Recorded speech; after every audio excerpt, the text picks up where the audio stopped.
And good evening and welcome to another edition of Sports Corner. My name is Ralph Williams and my co-host Smokin Jim Frazier by telephone. How's it going, Smokin Jim? I'm ready for this one, Ralph. Thanks, buddy. You're welcome. And we have a great show for you tonight. We have a first-time guest on tonight with us from the Post-Gazette's Ray Fittipaldo, and we're going to talk about the Steelers here and their activities this past weekend with the Senior Bowl and the East-West Shrine game and some other things that are going on. Ryan Flores on his way to Minnesota. So I'm going to bring on Ray here out of the waiting room. Ray, thanks for being on the program. Appreciate it. Thank you. Absolutely. Good to join you guys. All right, Ray. Smokin Jim, say hello to Ray Fittipaldo. Always enjoy listening to you, Ray. Thanks for coming on, buddy. Oh, anytime, Jim. All right, Ray. The Steelers this weekend were busy. They were in in the West Coast with the East-West Shrine game, Senior Bowl down in Alabama. What do you think the Steelers got out of this? Well, I mean, I think the Senior Bowl especially, you get a chance to see the top senior prospects in the country. Now, some of those guys opted out. Devin Weatherspoon, the corner who's projected to go in the top half for the first round, wasn't there. That was a little bit disappointing. But, I thought there were a lot of good offensive line prospects down there, some good defensive line prospects down there. Mike Tomlin and Omar Khan were paying special attention, to the one-on-ones with the O-line and D-line. So, there's going to be a lot of speculation in the coming weeks about what they'll do in the draft, at 17, 32, 49. Right. But I think O-line and D-line, especially at the Senior Bowl, that's where the Steelers were, that's where they were focused most, I think. My question to you here at the Senior Bowl, I saw a guy named Cody Mack from North Dakota State. Yeah. I like him. I think the Steelers should look at him. He is a mean, nasty man. He has, literally almost no teeth, and he looks like Jack Lambert. He does. What do you think of that, Ray? No, I think Cody Mock is a good player. North Dakota State played tackle there, but he was playing guard and center during Senior Bowl week, and I think he's a player. And, you're not talking 17 or 32 there. I think that would be more so like in the 49 range. I don't think Mock would last until 80. So, I think if you want to grab him, it would probably have to be with that original pick in the second round, maybe the third round. The only thing about that is, Ralph, do you want to spend draft capital in the second round on a guard? Or are there other places where you can go? I happen to think that they could draft a tackle and a guard in this draft. I don't think that would be out of the ordinary for them. I think they have needs at both positions. Kevin Dotson is entering the final year of his rookie contract. And Dan Moore at left tackle he's been up and down, let's face it. I thought he got better towards the end of the year, but he's kind of been, a player who's been a little bit streaky for them. So I kind of like the pick. I'm just wondering, with needs a cornerback, needs an edge rusher, needs an offensive tackle, I'm just wondering where offensive guard fits into it, but I like the way you're thinking.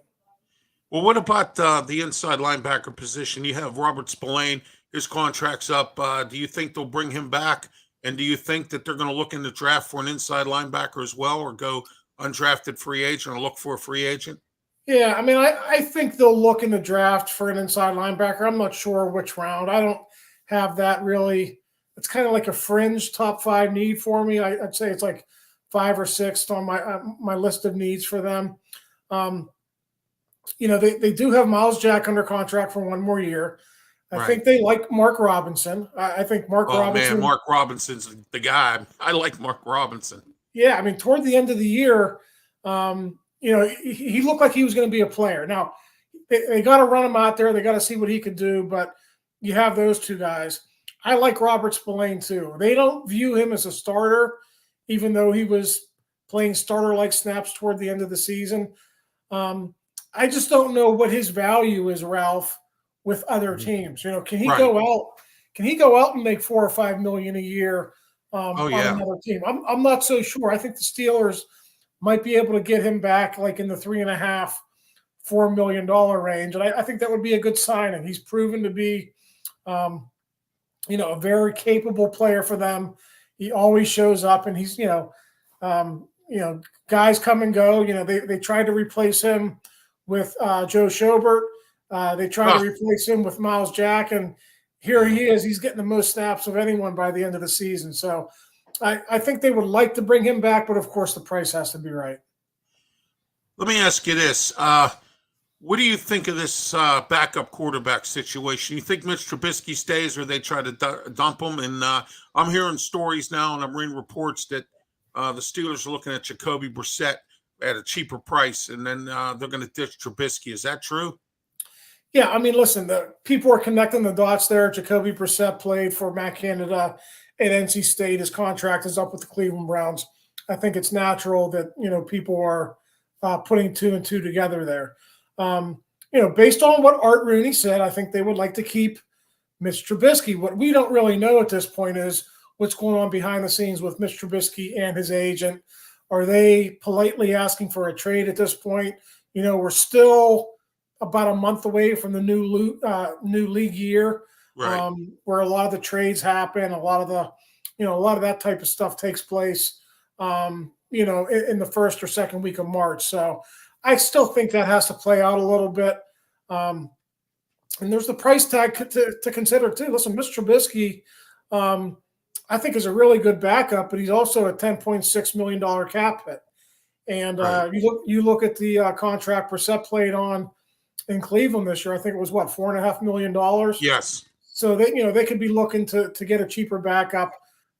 I still think there's that story is not written yet. I think there's another couple of weeks to go before we finally get some resolution to that. But I think in a perfect scenario, depending on what the price is and what the contract looks like, I think they would like to keep Mr. Trubisky. How about Larry Ogunjobi? I liked him this year. I thought he did an excellent job. He played with injuries. He was a great, he played the line really well. Do you think they're going to bring him back, and would he come back on the cheap? Well, he made $8 million last year. He's not going to come back for less than $8 million, I don't think, this year, unless his knee is really a big issue. We know he failed his physical with the Bears. That's how he ended up. Right? Yes. That's how how he he had a ended huge up. contract coming too, didn't he? Yeah, he had like $40 million over 3 years. Right. So, listen, Ralph, if they can get him back for like $9 million on a 1-year deal, kind of like a stopgap measure, draft a good defensive lineman with one of those first 3 picks, get a guy, once Hayward moves on and retires, get a guy to go with Leal, and then Ogunjobi is there this year. 2023 is a stopgap. I think they can make that work. The only thing that I question is, Ogunjobi lost all that money last year when he failed that physical. If he goes on the open market this year, does he kind of want to recoup some of that money? Is there another team out there that says, okay, hey, we'll give you 2 years and $20 million. You prove this year you could stay on the field. Yeah. We'll give you this. So, that would be the concern if you're the Steelers. But I'm like you. I think, Larry Ogunjobi, played well when he was healthy.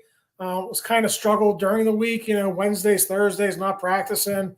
There were issues with his lower extremities all year, but he was out there on Sundays, and really that's all that counts. Yeah, that's why I kind of like him. He has the lunch pail, and, injured or not, he was out there and he played. Right. And I think he did a really good job this year because it was him and Cam Hayward on that line. And then Llewellyn came back, and, but the rest of them, forget it. Adams and Alawu.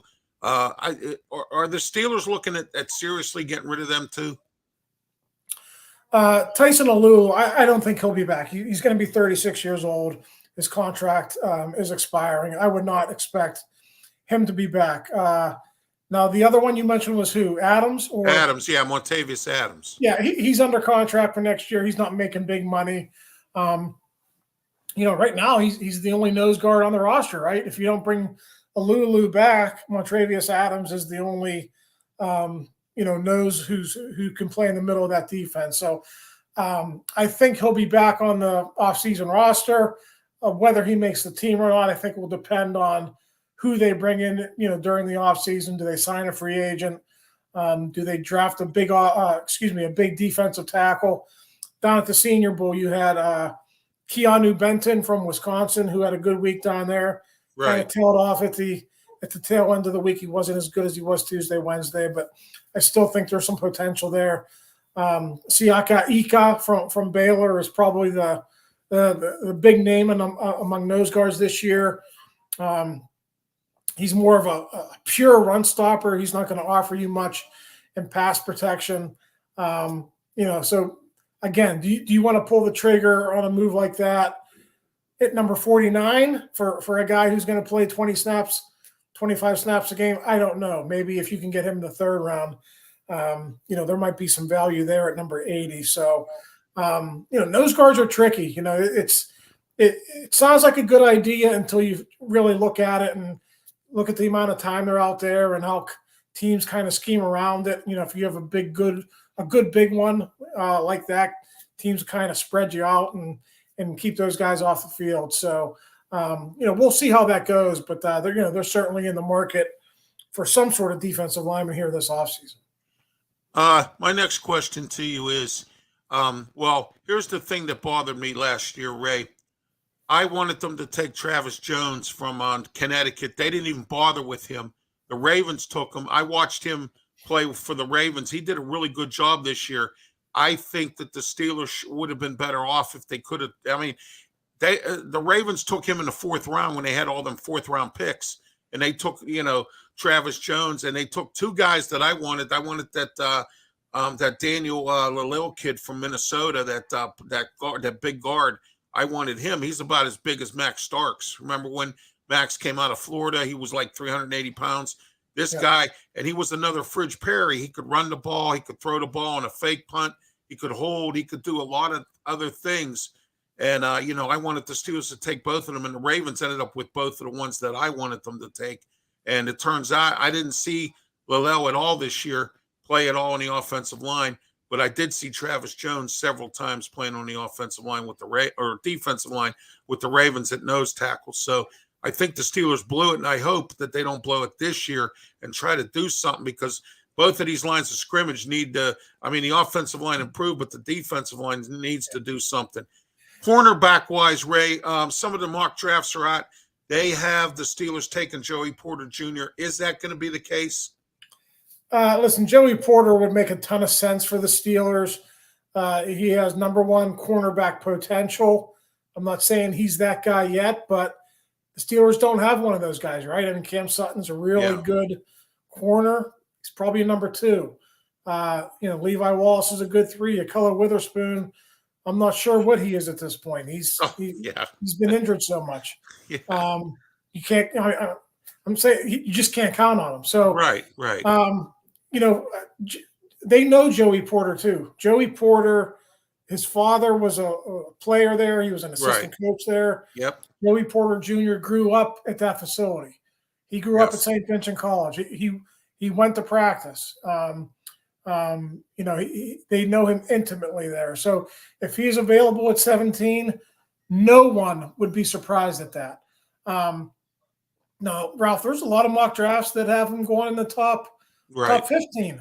I saw the other day, I think the Texans have pick number 12. Somebody had him going to the Texans. So he could be long off the board by the time the Steelers have their choice of players. The nice thing about this draft is it's loaded with corners.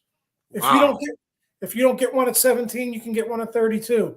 If you don't get one at 32, you can get a starting caliber player at number 49. That's how deep this class is. So, I think Joey Porter makes a lot of sense, but the good news is there's a lot of good defensive backs coming out in this draft.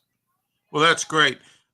Ray, we know Brian Flores took the job in Minnesota, defensive coordinator. Now the thing now is on Terrell Austin. Is Terrell Austin good enough to handle this defense by himself as a coordinator? Yeah, I mean, listen, Brian Flores got a lot of praise by the players toward the end of the season for what he did helping improve that run defense this year. The run defense improved from dead last in the NFL to number 9 this year, and the players said Brian had a lot to do with that. The only thing I will point out, Brian Flores was on this staff too when TJ Watt was out and nothing was working, and no one was praising him then, and everyone was kind of jumping on and ganging up on Terrell Austin about, hey, what's going on? Austin was getting a lot of heat. Then when TJ Watt returns, all of a sudden, Austin and Flores, they're geniuses again. They're giving up 17 points a game in the second half of the season. So my point is, if TJ Watt's healthy, I'm not going to say it doesn't matter who the coordinator is, but it really doesn't matter. I mean, they are loaded on defense. Not only do you have TJ Watt, you got Minka Fitzpatrick in the back end. You still got Cam Hayward, who's playing at a high level. You got Alex Highsmith coming into his own. That defense is set up to win right now. So I think Terrell Austin is a good football coach. Flores, is it going to be a loss? Yeah, it's going to be a loss. He's a really good coach, and he was well liked within that facility. But I think everyone expected him to move on, right? I mean, Mike Tomlin brought him in here for a reason. He wanted to kind of give him a stepping stone to reestablish himself in the league. He did that. He moved on, and now the Steelers will go back to what the plan was before Brian Flores got here. That's great. Do you think this year? We heard Art II come on, and they asked him the question about Mike Tomlin's contract. He didn't get an extension. Right. Do you think that if the Steelers have a bad season, maybe go another 9-8 or an 8-9 or something this coming season, do you think Mike Tomlin will get an extension, or do you think the Steelers may possibly look in another direction? Well, I mean, Ralph, I think he might get that extension before the season starts. That's what they've always done. They've extended him, and previous coaches, Bill Cowher, received the same treatment. They extended him with 2 years remaining on the contract. So to me, it would be a little bit of a surprise if he didn't get extended. I think that would maybe tell more of a story than if he did get extended. I always go back to, I think it was 98, 99, 2000. Bill Cowher had 3 consecutive losing seasons, right? Yeah. I remember that. Yes. Long playoff years. Yeah. And Dan Rooney extended him. And the next year, I remember that. 15-1, 2002, they're in the playoffs, have a chance to go to the AFC Championship game, if not for a goofy play down in Tennessee. 2003, they went against New England in the AFC Championship game and lost. I remember that game. Yeah, 2004. They were 2004. And then 2001, they were in the AFC Championship game. Yeah. Yeah. I remember that. Yeah. My point is the Rooney family is always, they are loyal, but that's not the right word. I think they see the big picture, and they understand that change isn't always better. And I think they feel like Mike Tomlin is a good football coach. There is nothing going on right now that suggests they're even thinking like a year down the road about, hey, if it doesn't work out. That's not even on their radar right now. So to me, I would be surprised if they don't extend him, if not this spring, then this summer. They usually do it right around training camp. I would be surprised if he doesn't have a new contract before then. My next question to you, Ray, is what's the story here on Matt Canada? Is he going to be on eggshells this year coming up? Or, he has 1 year left in his contract. What do you think? Yeah, I mean, to me right now, Mike Tomlin is going to get that heat. He had a chance to change coordinators. He didn't. So all that hate that went to Matt Canada last year when things weren't working out in the first half of the season, if that happens again in 2023, it's going to be Mike Tomlin. People aren't even going to pay attention to Matt Canada because it was a situation where everyone thought that a change would have been made, and Mike Tomlin decided to stick with him. So to me, it's not a moot point, but to me, I think if that offense is bad next year, Mike Tomlin's going to get all the heat, and people aren't even going to bother with Matt Canada. Yeah, I know what you mean. Smokin' Jim, you have any questions for Ray? Smokin' Jim, you there? Hey, yeah. I know. Great interview, man. Ray, enjoy listening to you, and great stuff. All right, thanks, Smokin' Jim. Ray, thank you for being on the program. I really appreciate it. First time on, we'll have you on. Come on again, talk about the Steelers. As the draft comes around, I always have a draft show. If you can make it, I'll invite you on. And it'd be a pleasure to have you come on and talk about the draft. I have some really great experts that I'll be bringing on this year. I think it's going to be a great, phenomenal draft show. Absolutely, let's do it.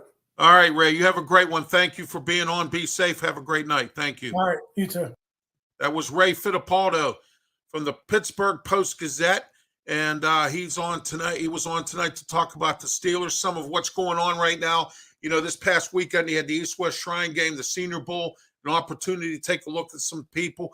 I took a look at a guy that I saw that I liked at the Senior Bowl, and I always look at the offensive linemen because that's always what we need. And I saw Cody Mock, and I liked him from North Dakota State. All right, Smokin' Jim, let's get talking about the Steelers on our side here. What are your thoughts on this weekend with the Senior Bowl and East-West Shrine game and the Steelers and what their needs are? Hey, first of all, just want to thank Ray for coming on, man, and really giving us some great insight as to how he sees everything. I was a little surprised, to be honest with you, Ralph, that the Pittsburgh Steelers didn't make Flores assistant head coach. That's the direction I would have went. You know what, Smokin' Jim? You and I think the same, because I thought about that this weekend. I said, wait a minute. Why don't they make him assistant coach instead? They still have what's his face? I think is still the assistant head coach, John Mitchell. So, but go ahead, Smokin' Jim. Oh, yeah. Well, John Mitchell is still around. Oh, my goodness. Yeah, that's probably, this guy's a fossil. He didn't do anything to collect money. I thought they got rid of him, man. No, they still around. So yeah, but that's the direction, I would have went. I wasn't sure Mike Tomlin's ego could handle that, but I think it's all hands on deck. I think you win football games with the Pittsburgh Steelers with your defense. I think Terrell Austin is a sharp mind, but he's inexperienced. And I think the combination of Austin and Flores would have been a good one for the development of the defense and the scheme. With Mike Tomlin sprinkling in his 1 year defensive coordinator experience in there. And, I like that. That's a good one. I disagree with Ray. Only one thing that Ray said that I disagree with. Hey man, if you need a guard, I don't care if it's the first round, second round, you get that plug-in player that you need, and there's too many teams out here. Their philosophy is where you don't take this position in this round, you don't take that position in that round. But if you got a guy that can come in and start for you and it's a position of need, that's why Chuck Noll used to say, I'm going to draft the best available player. Right. Whether that was a guard, a middle linebacker, a cornerback, or whatever it was, the best available player, Chuck Noll was going to draft him. Oh, absolutely. All right. We have a death in the Steeler organization. Marv Kellum played during the Super Bowl years, died at age 70. He passed away the other day. My condolences to his family as well. He played during the 70s Super Bowl era. I'm not sure exactly what position he played, but I know he played for the organization. Linebacker. Oh, did he really? Okay, great. Yeah. Because I was always looking at the Russells and the Lamberts and the Hams. I didn't pay attention to this guy. You know what I mean? You didn't pay attention to the special teams. Hey, I'm hearing some inklings. Also, it's everybody has their mock drafts coming out. Who the Steelers are going to do round by round. Somebody had that the Steelers in the last round, they have 7th round, they have 2 picks. But they're going to take a fullback and they're going to ditch Derek Watt's contract. I don't see that happening. Do you? I'd be shocked. Yeah, I would be too. Yeah. I think they already have a fullback in development. Cam Hayward's brother played running back, Right. a lot of running back at Michigan State. So he's a switch, what they call it, a switch knife. What kind of knife is that? Switchblade knife. Switchblade knife. Yeah. Yeah, he's an H back. He could be a fullback. He could be a nepotism back. He can do the whole bit. But I thought that Watt did a good enough job to secure his position for one more year next year, especially on the short yardage situation and leadership. So I expect Hayward and Watt both to be back on offense this year. The drift on his comments, steady watcher to the program. Evening, Ralph, Smokin, Jim. Any thoughts on why New York Jets can't seem to find a good quarterback? Poor drafting, that's why. poor bad general manager can't make the right decision. Poor scouting. It could be any one of those things. And look at some of the coaches they've had over the years. I mean, come on. Yeah, that's why the Jets stink. That's the bottom line, man. That's why they really stink. I mean, it's so. But anyway, one other thing I wanted to ask your opinion. Where do you think Mason Rudolph's going to go? Well, just to go back to the Jets, I had Wilson coming out of BYU as being an NFL bust, and he is. And he is a bust, yes. 2nd pick overall. I mean, you can't blow it there. But I think the Jets is in a good situation. I mean, they've got a really good team. They're in a big market. All they need is a quarterback. So I expect one of these veteran quarterbacks. I don't think it'll be Aaron Rodgers.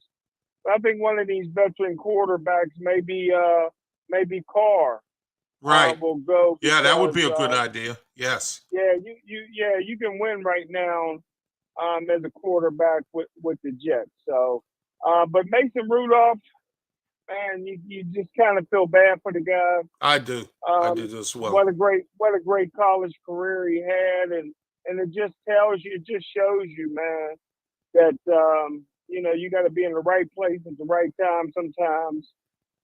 He spent all those years backing up Big Ben. Doesn't seem to be a market out there for him. He's a 3rd-string quarterback that didn't dress on game day. So I know there's a lot of desperate teams out there. If I was him, depending on how much, I would have been a player who loved the game. Right. And I would have took the Warren Moon route, not necessarily the CFL. I think the new CFL now is the USFL. So yes. I would go the way that Tommy Maddox went with the XFL, and that's how Arena Tommy League. Maddox was. Arena right. League, Uh-huh. But I would still say it's a little bit better. Although Kurt Warner came out of the Arena League, right. But it's still a lot better if you're showing it on a true football field. 53 yards wide, 100 yards long. If you're showing it there, and Tommy Maddox was out of football totally, went to the XFL, tore it up, and was able to get back into the NFL and to the Pro Bowl. So if I'm Tommy Maddox and Mason Rudolph, excuse me, if I'm Mason Rudolph right now, I'm giving the Memphis Showboats and Todd Haley a call right now and saying, hey, coach, sign me up, man. I need to show the NFL that you can coach and that I can play. It seems rather obvious while we're on the USFL here real quick. It seems rather obvious that two coaches that were in the NFL that coached in the USFL this year have stepped down for personal reasons. One was Kirby Wilson, which, we're not missing that. But the second one was Jeff Fisher. Jeff Fisher stepped down at Michigan and for personal reasons. And guess who they hired? They hired former San Francisco head coach, and he's been a defensive coordinator all around the league, Mike Nolan. So I think the Michigan Panthers might not do too bad this year with Mike Nolan. Mike Nolan's a good coach. Well, Mike Nolan. What's Mike Nolan's distinction, brother? Defense. Mike Nolan's, and what else? I've seen him wear a suit and a tie. He looks There like you go. he looks like Bear Bryant. Yeah, he looks like yeah. Yeah, he looks like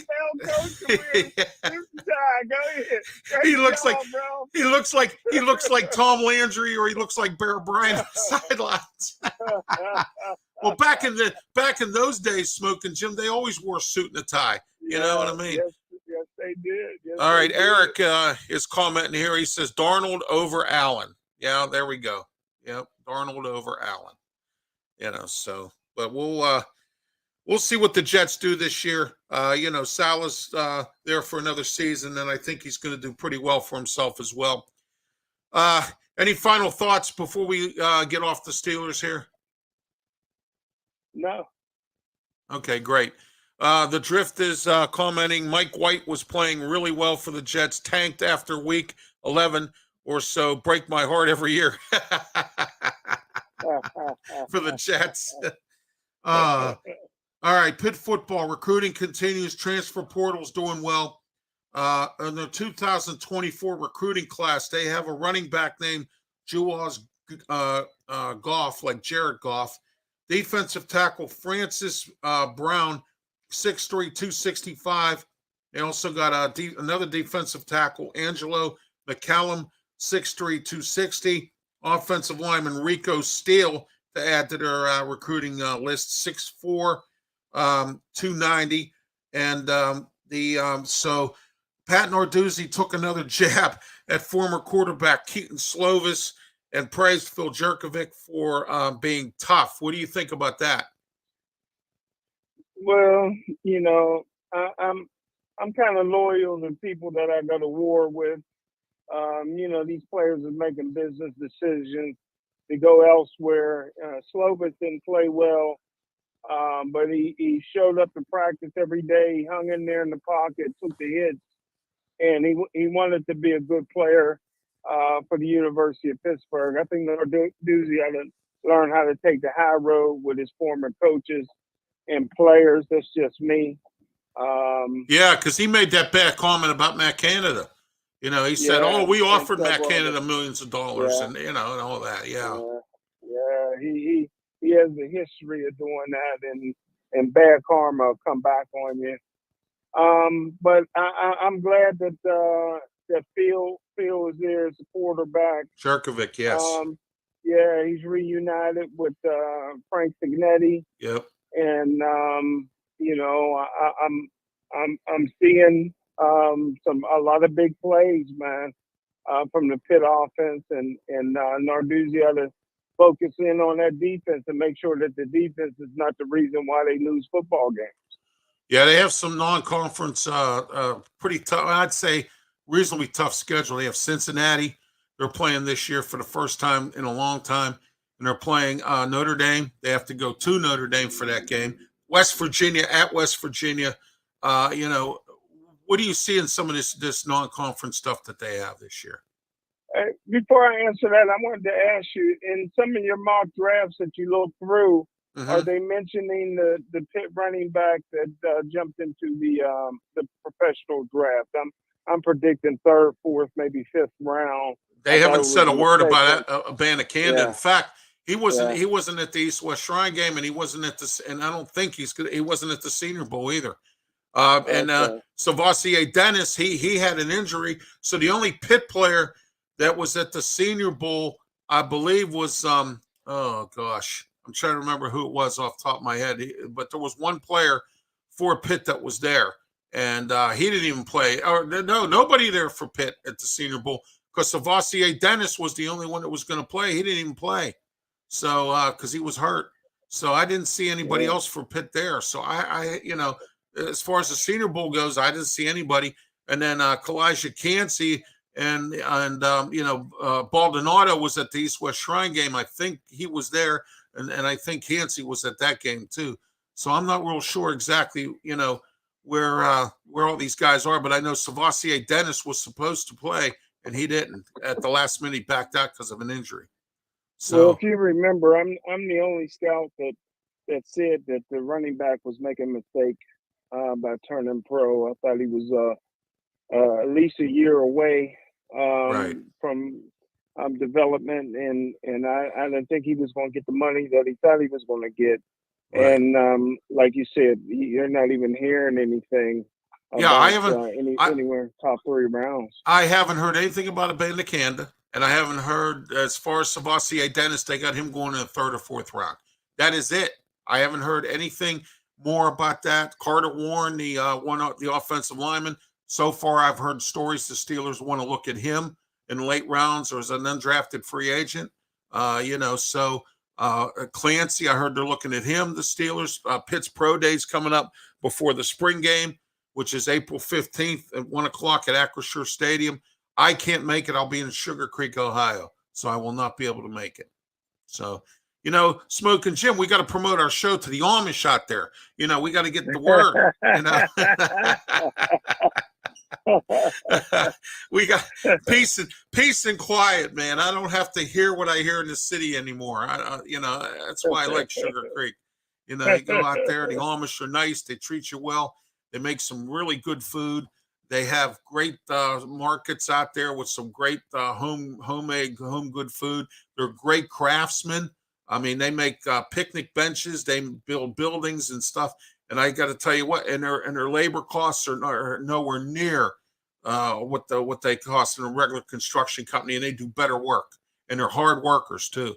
So I mean, I have no issues with the Amish. It's nice to see the horse and buggy, man. I sat out of my hotel in Berlin when my wife and I and my mom went the last time. We sat in Berlin, Ohio, at the Comfort Inn and watched the horse and buggies go by one, up and down, up and down.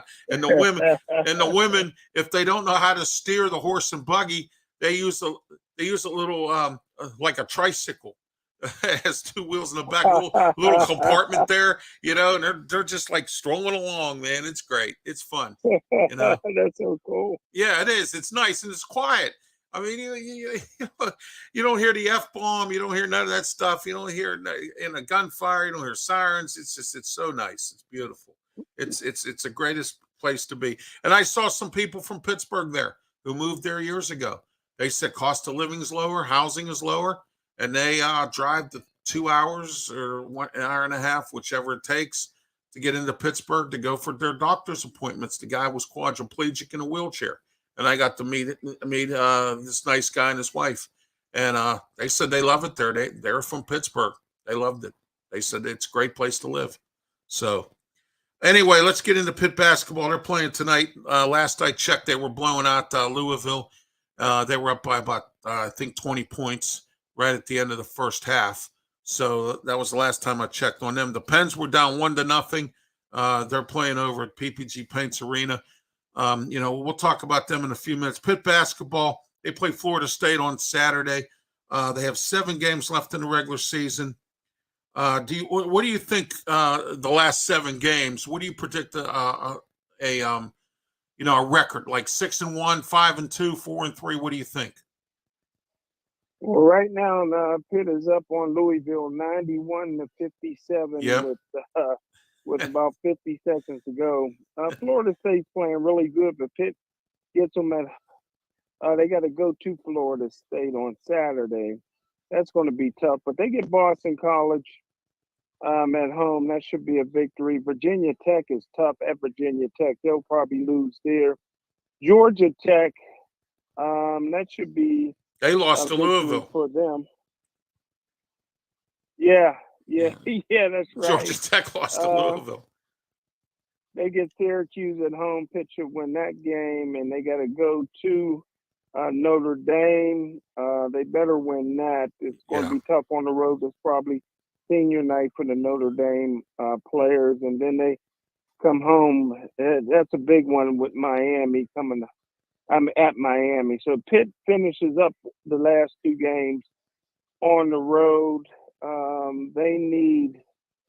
I think they need a couple more victories. They'll be up to 17-7 overall they probably need to get to 19 or 20 wins. I Which believe that too. Yes, I they're think going to have to. 19 is a lock. They have to find a way to get that 20th win to get that NCAA bid. They're a fun team to watch. I tell you that. They are. They are. I'm enjoying it. And the fans are showing up at the Pete. They're selling games out again. Crowds are coming back. It's a great experience there. From what I'm to the understanding. What's your thoughts this week on Jim Boeheim opening up mouth, sticking his foot in it, accusing Pitt of being, not following the rules and doing some other stuff? What's your thoughts on that? Well, he's 78 years old. He's been outspoken his whole life, man. And, he's a legendary coach, man. It's almost like when Joe Paterno said, get off my lawn. When they tried to he kicked Tim White and the president right off the lawn. Oh, my gosh. He told him to get lost, man. He said, get out of here. Oh, my gosh. Sometimes these living legends, man, they don't know when to keep their mouth shut. But I will say this, that I didn't see anything that he said that was untrue. Yeah. Well, something. What did I say last month or a few months back when we lost Jordan Addison? And I got really angry with Narduzzi and the Pitt administration. I said, you got to start getting with the program. And the program is this NIL. You have to start doing something to keep some of these players. And look at the basketball team. You know what? So what if they NIL money? It's there. Use it. Okay. Aaron Darnold donated money to the athletic department. They went out and got all these so-called great recruiters. They're building a new athletic complex up on the top of the hill somewhere there. From what I'm to the understanding. But anyway, they had that money, and if they were able to use it for NIL, why not? I mean, Aaron Donald gave all this money to Pitt for the athletic department. So I mean, I don't see Pitt doing anything anybody else isn't doing. Look at Jim Boeheim; he got himself in a jackpot with a recruiting problem. Look at Rick Pitino. Look at some of these guys. We talked about Rick Pitino before we did the TV show on Thursday. So look at these guys. So don't sit there and say something about us when you did the same thing before. And you know what I mean? It's just nothing but crying. That's all. So, but anyway. All right. The Pens 24, 16-9. They were down 1-0. Anyway, and so Ron Hextall. It appears he kind of looks like in this last press conference, like he can't find his way out of a paper bag. He was talking about how, well, Mike Sullivan will still probably be here, and he really didn't have any answers to any questions, and he seemed kind of lost. And he's under the gun right now. The fans, the media, everybody, they all want him to do something to improve the team. I don't know what they have to work with. Matt Fensel will be on with us next week, Smokin' Jim from the Post-Gazette. Matt's been on before. He's going to come on next Tuesday to talk with us about what is in store for the Pens. Trade deadline's coming up, and there's some other stuff going on. So I think that perhaps, I don't know if Ron Hextall should make a move. What do you think? You know what? It's going to be, long as it doesn't hurt the team in the future. I would not try to, maximize my opportunity to try to win this year and forego, the future. I'm in agreement with you, Ralph, from what you've been saying all season long on the Penguins. It's starting to come true. It's starting to show right now. Yes, it is. Yeah, it is. It really is. And, I was watching a little bit of the game before we came on the air here, and I heard the announcer say Malkin's been out there for too long. And and even the announcers are even seeing it, that these guys are starting to wear down. Letang just had another injury. He just came back tonight or whatever. So, I mean, it's been one thing after another with these guys. And we all said it. We said it at the Year in Sports Review. We said it all the time. They have to stay healthy for this team to win, and they have to. The Penguins have to get faster. This league is about fast now. It's not about fighting and physicality anymore. It's about fast, and we're not fast, and that's what has to happen. And I blame Jim Rutherford for this because one of our media colleagues made a call last night. I'm not going to mention their name, of course. Said that Jim Rutherford, if you looked at the Mario statue wrong and you played for the Penguins, he'd trade you. So I mean, but like I said, I believe that's all right. The Pirates, tensions are between brand new free agent, newly acquired Ji-Man Choi. There's some tensions between him and the Pirates. Ji-Man Choi had an injury, Smokin' Jim. Last year, he played in one of the fall leagues, I think, or he was, in his country, in Korea, or wherever he's from. He played, and he had an injury that he sustained. He's recovering from that injury now. The Pirates refuse to let him go play in his native country because they don't want him to get hurt again. And now him and his agent are going back and forth with the Pirates. There's yelling and screaming going on here, from what I'm told. What else can go wrong for the Pirates? What do you think about this? It's tough, man. A lot of these guys, it's more important for them to play for their home country than it is to play for the team that's paying them the money.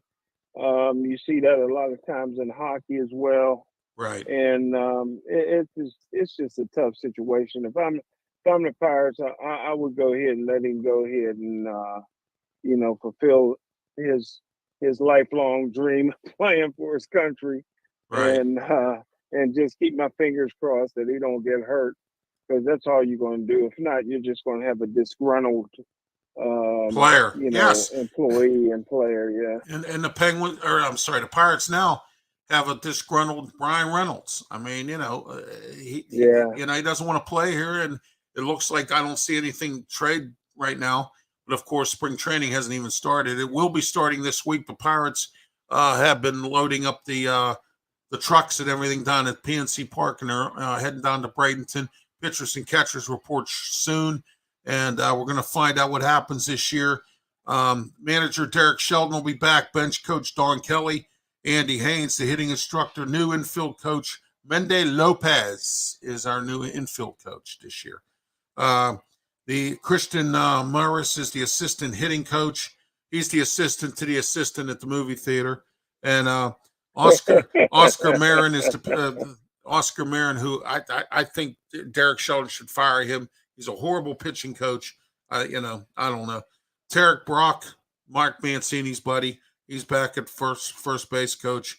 Mark Robello is the third base coach this year for the Pirates. And then, so we'll see what happens this year with them. I think they're going to improve, but I don't think they're going to improve to the way everyone else is thinking they're going to improve. So, all right, let's talk about the NFL coaching carousel this week. We talked on Thursday about Sean Payton with the Denver Broncos. Now Arizona, since Brian Flores took the Minnesota defensive coordinator's job, has boiled down to two candidates, or actually, two candidates. They have boiled it down to Giants offensive coordinator Mike Kafka and Lou Amoroto, defensive coordinator for Cincy. What's your thoughts on the Arizona coaching job? Well, again, it's who can get the most out of Kyler Murray. If I'm interviewing for that job, I want to know whether or not I can trade that quarterback out of there. I think that he's not the leader or the quarterback that they thought he was going to be. Injuries kind of creeped up. He got all the talent in the world, but for some reason it went south down there. I don't know if I would take that job not knowing whether or not my hands are tied as far as trading your superstar quarterback. I don't think anybody can win I don't think a new coaching staff can come in and win with Kyler Murray. I don't believe that. No, absolutely. I don't think so either. I think he's a cancer. He needs to go. And I think if he did go, that could send a message to other players. And sometimes coaches will do that when they take over. They'll send a message by getting rid of some of the guys who cause issues. Dallas Cowboys named Brian Schottenheimer offensive coordinator. He takes over for Kellen Moore, who moved on to the Rams. And Indy, well, here we go. Everybody has their wish. Okay, so therefore, everybody has their wish, and the wish is now Jeff Saturday is no longer a candidate for the coaching job. So Jeff Saturday, they're looking at a second interview with Rich Bisaccia, the special teams coach for Green Bay, formerly the interim coach with the Las Vegas Raiders. They're looking at Brian Callahan, Bill Callahan's son, Bengals offensive coordinator. They're looking at still looking at Lions defensive coordinator Aaron Glenn, Giants offensive coordinator Don Wink Martindale. So, and Rams defensive coordinator Raheem Morris. I don't think they're going to continue to look with the Super Bowl. I'm sure they're going to try to I hope they make a decision soon. Then again, I don't know. They're looking at offensive coordinator Shane Steichman from the Eagles. And so we'll see what happens with that as well. And we'll go from there on that. Carolina hires former Denver defensive coordinator Ajero Aviro. And we talked on Thursday about Vic Fangio. He's the new defensive coordinator down in Miami. D'Amico Ryans with the Texans and Frank Reich with Carolina. What's your thoughts on these hires, Smokin' Jim? Well, I tell you, I don't think it's too bad, given what they were working with. I think there's a few teams that did okay, and there's a few teams that could have done a little bit better. But all in all, I was surprised again that Sean Payton went with the Denver Broncos. Yeah, I was too. Because of the lack of draft choices. Yes. But he may be confident that he can get veterans in. You know, that's the way you can. That's something new that you didn't have 50, 60 years ago. You got veteran free agents that you can sign before teams had to build the teams through the draft. Right. And players stay with the team their whole career. So, Denver's a nice place to play. It's a beautiful stadium. They love their football. And maybe some veteran superstars want to go out there and play for Sean Payton. We'll see. I think let's see what the Houston Texans do with D'Amico Ryan. He played for them. You know what I say about that, don't you? Yeah. Oh, yeah. I said it on Thursday. I don't need to say no more. So, but anyway, yeah, that's the issue there. Also, Duquesne men's basketball here, as we're getting ready to wrap up shortly. They play George Mason, 7 p.m. Tomorrow night at the Cooper Field House. Saturday, they host St. Bonaventure. Mark Schmidt, former Robert Morris coach, is still coaching there. Conference, they're 5-5 overall, 15-8. Doing a lot better than they did last season. What do you think about them as we wrap up here shortly? Well, they're struggling a bit, but you're always going to somewhat struggle at Duquesne. You kind of hope that at some point during the season you get hot, you catch fire, and it fuels you a little bit through the conference tournaments, and hopefully you get a bid somewhere, either NIA or NCAAs. I don't see that happening this year with Duquesne, but I tell you what, man, they had a pretty decent season. They're a scrappy bunch. They're well coached, and let's see what they'll do next year, because I don't think much can happen for them this season. Well, you have the tournaments coming up, and I forgot to mention this earlier when we were talking about Pitt basketball. I think if Pitt goes a little farther into the tournament and they have an opportunity to win it, anybody does. They could actually, believe it or not, put their themselves into the NCAA, and I think Duquesne could at least make the NIT if they could do something in the tournament. And those tournament games are very, very important because it can make or break you for seeding, and it can make or break you for even you getting an invitation at all. So, I think that if they can do that as well. In other news here, the Riverhounds will play an exhibition game against Penn State this Saturday at Highmark Stadium, weather permitting. They have an indoor facility out in Moon. If the weather gets out of control, they'll be moving it to the indoor facility. Anything you want to add, Smokin' Jim? Any closing comments? No, man. We got to get our Super Bowl prediction, I guess. Yes, mine is the Eagles. I think it's going to be the Eagles are going to win, but it's going to be a close game. What do you think? I think Patty Mahomes is the best quarterback I ever seen in my lifetime, and so I'm going with the superstar quarterback in Kansas City. I'm surprised, man. You went to the Philly Steeler game. I thought you were a Philly kind of guy. Oh, by the way, you forgot my cheesesteak.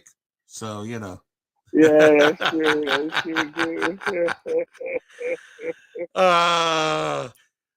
By the way, thank you for the shout out on Pittsburgh Sports Line today. I appreciate it. I really do. Oh, no problem. You're my man, brother. Yeah, I had a really nice interview the other day or yesterday with El Levine, the Talking Machine, on Ralph Williams 101, my new show. Check it out on my YouTube channel, and check out Smokin' Jim and I Talking Wrestling Sports Corner.